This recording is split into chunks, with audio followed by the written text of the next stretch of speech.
Billersley, Warwickshire, or what's left of it, and there isn't that much. It was ravaged by plague after plague back in the 17th century, the last of which locally saw off many of the children. It was known as the pestilence of the children, as they'd failed to build up any immunity from the previous pandemic, not having been born then. It's sandwiched between Stratford and Alcester, where, as Shakespeare would have said, we lay our scene today. And there's a Shakespeare connection here. It's a little tenuous, but they all are really. They're all a little speculative. Apparently, Shakespeare's granddaughter, Elizabeth Shakespeare, married here, and because she wasn't from here, people have suggested that there must have been some sentimental attachment, and perhaps that's because her grandfather and Anne Hathaway married here. I don't need an excuse to visit such an atmospheric little time machine of a place. It's a beautiful thing, a little Georgian gem rebuilt entirely from its medieval fragments. Shakespeare and Anne Hathaway married in 1582, only 300 years before Japan released Ghosts. Doesn't seem possible.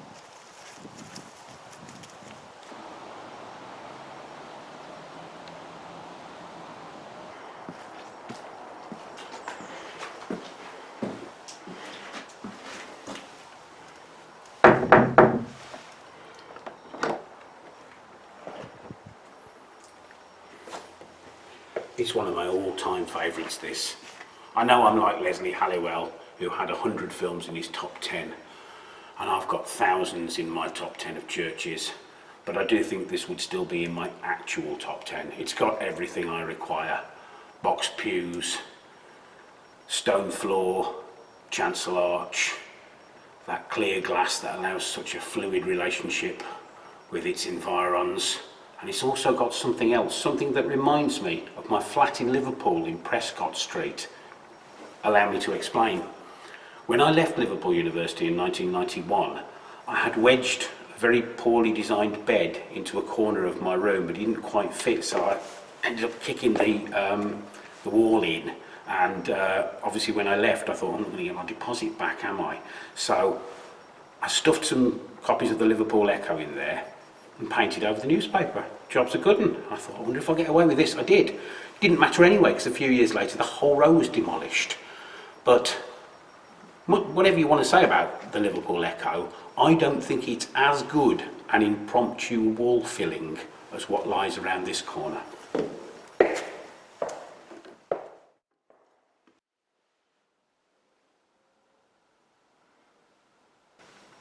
When they were renovating in the 1980s, they found this stuffed in the walls. As impromptu wall stuffings go, it's not bad, is it? Absolutely staggering Norman carving at Tympaynham, presumably. It's alarmingly reminiscent of the font at Erdesley, 45 miles away. It looks like it's by the same hand. Can it have been? I don't know enough to know. But it's an astonishing thing. It's fairly simple to read. The dragon representing evil, running away from towards the dove of purity, interlaced foliage, maybe brandishing a tree, I don't know, but it's an astonishing thing for the Norman mind to have made sense of. That's not in a patronising way. I used to live on the 18th floor of a tower block in Colligate, long since vanished, and I used to try and paint watercolours of the Black Country panoramas that you could see out of the windows and try to make sense of all those buildings and vistas. And I know what it looks like to try to do that. And to do this in stone with such vitality is jaw-dropping, and it contrasts so beautifully with this little quiet, subdued, light-filled box.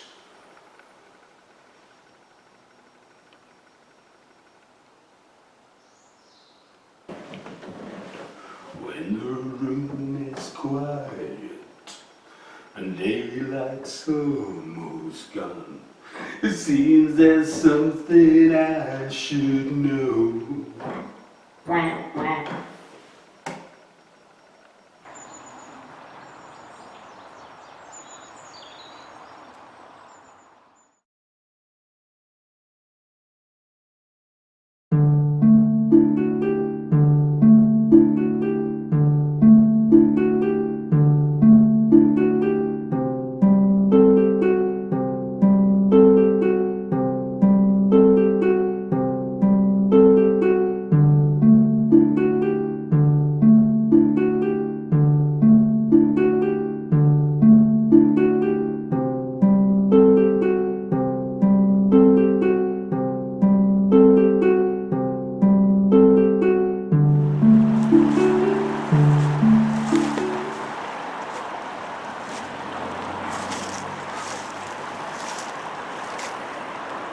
So here we are, raging against the dying of the light. There's a little of that Los Angeles funeral parlour pallid light this afternoon as it prepares to be sucked back into the past sometime in the small hours of the approaching morning as November encroaches. But no matter. Behind me, the fast-flowing waters of the River Arrow. Ulster lies on the Arrow and the Olne. The Olne is a tributary of the Arrow, and the Arrow is a tributary of the Avon. Lovely name after lovely name. The Avon meanders through Warwickshire, Worcestershires, all the W's, all the A's. For a moment, I can see all of the waterways of Britain lit up inside my mind, an eidetic image, like a negative PDF of the British Rail network map. And it strikes me that I don't really know much about them. Don't really know much about trees either, or insects, or all sorts of things. And people say to me, how will you occupy yourself when you retire?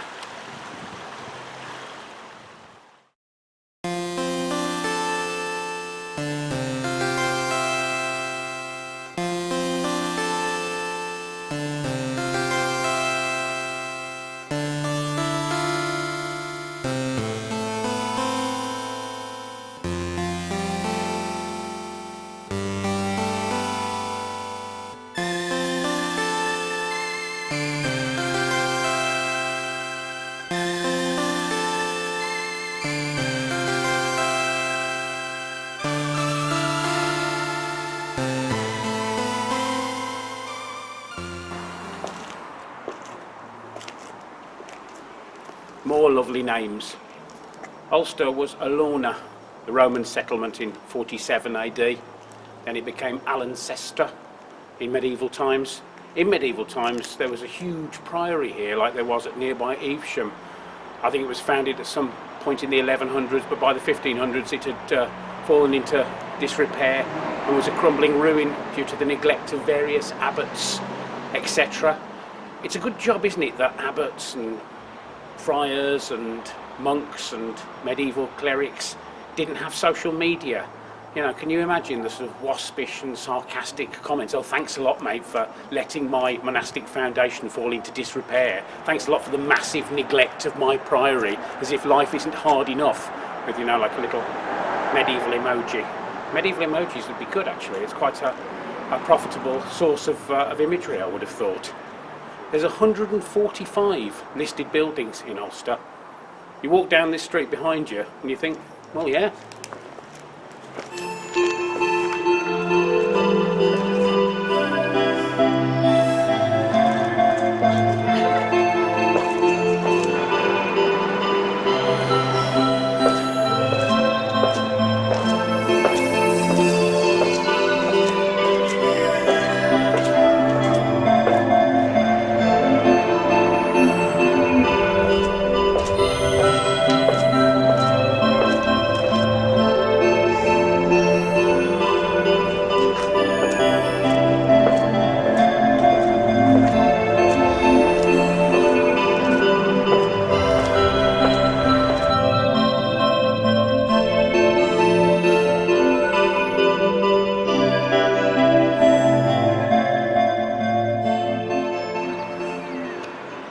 and by way of contrast to boxy little Billersley, the 15th century tower of St Nicholas, commanding its position on the High Street.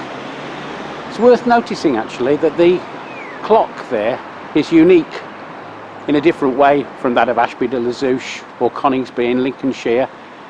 It's stuck on the southwest corner of the tower, almost like, I did it rather than a proper clock sticker. I don't think that's the correct term, but never mind. It's 12-sided rather than circular, and it's deliberately placed there so that you can see it from the High Street.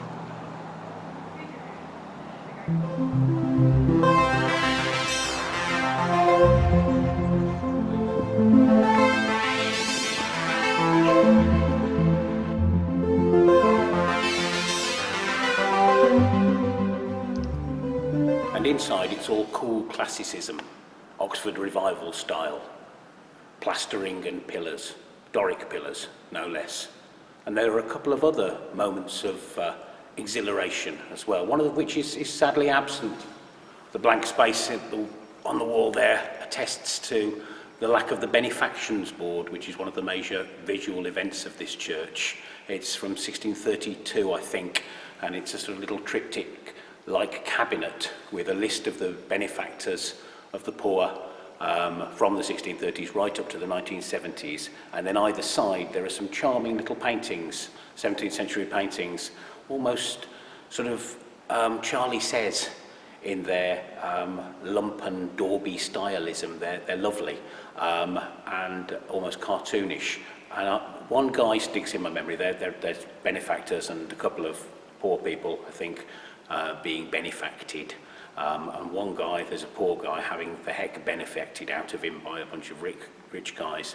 And he's got one good leg, one in a crutch. And I read about it, and it said that because he only had one working leg, that he could get twice the amount of wear out of a pair of shoes.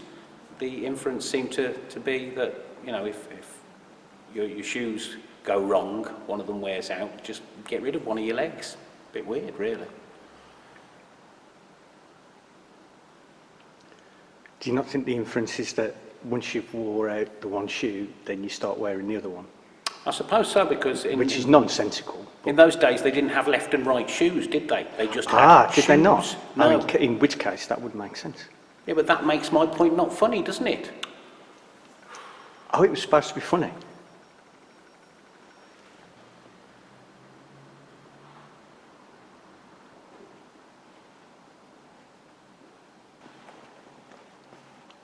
And the other moment of great visual excitement inside St Nicholas is the splendid tomb of Sir Faulk Greville and his wife, Lady Elizabeth. He was quite a guy. He was an Elizabethan administrator, worked under James I and Elizabeth I. One of them, I can't remember which, gave him Warwick Castle. Here you are, Faulk. Here's a castle. Do with it what you will. He was the biographer of Philip Sidney, a dramatist and a poet. I had a read of some of his poems earlier. I don't know what you think. I'll give you a blast. You that seek what life is in death, now find it air that once was breath. New names unknown, old names gone, till time end bodies, but souls none. Reader then, make time while ye be, but steps to your eternity.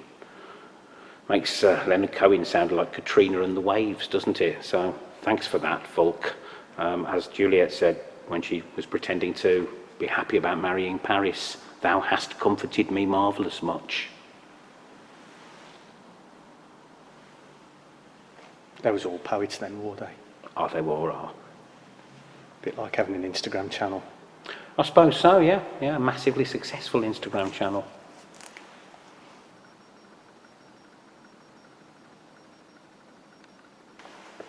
While you were doing that last bit, I was just observing her shoes, just on that shoe theme. And you want to talk about the shoes more? I sensed that, I thought.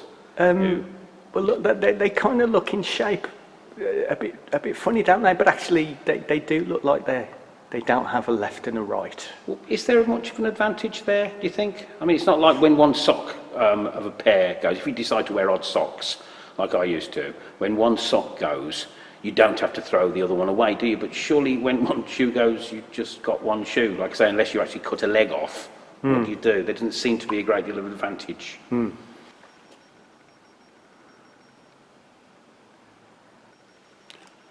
I've just noticed a beautiful John Piper painting of the church next to the tower arch. I love John Piper. It's gorgeously sketched onto a dramatic sky, and he seems to get around a lot, like Joseph William Mallord Turner, and like us, really. Speaking of which, there might be some local significance, but that looks alarmingly like the house I was born in, number 4 Brook Street, Stourbridge, just next to Lion Passage. It's as though they knew I was coming. Disturbs the emotions, really. Sends a shiver. I just love how they've got all these squares with classic listed sort of old buildings in, and then they've got this kind of mid-20th century suburban house in it as well. Yeah. And I love the fact they haven't neglected that. Yeah, I do. They've made it look beautiful. Not. I mean, it may very well be, but I like that a lot. In all seriousness, so do I. There are a lot of modern carvings, like a guy with a flat cap in amongst the saints in the niches on the front of Wells Cathedral. And it's the same sort of dynamic, isn't it? It's to be applauded, that, isn't it? Yeah, very good.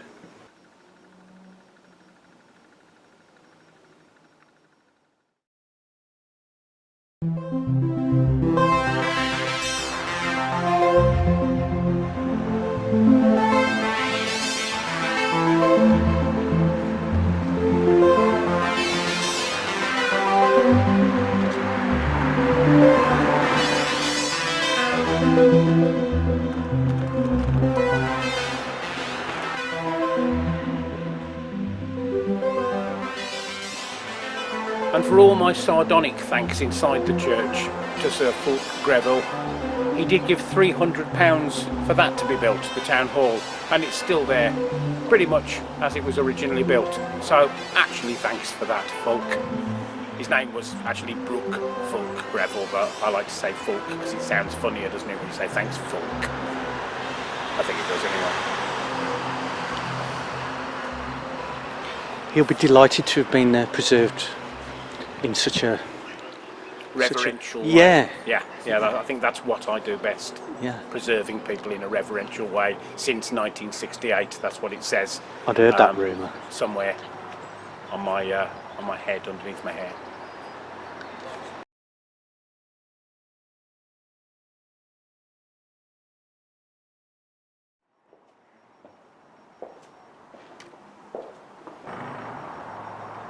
You know what this street and other streets here put me in mind of? Leicester, Ledbury, places like that? It's very much like Belgium, isn't it? Those back streets of Bruges when we were there. No, not really. Anyway, what's going on here, Belgium? Who's wearing the corduroy suit here? Who's the guy in the goatee? It's like Freaky Friday.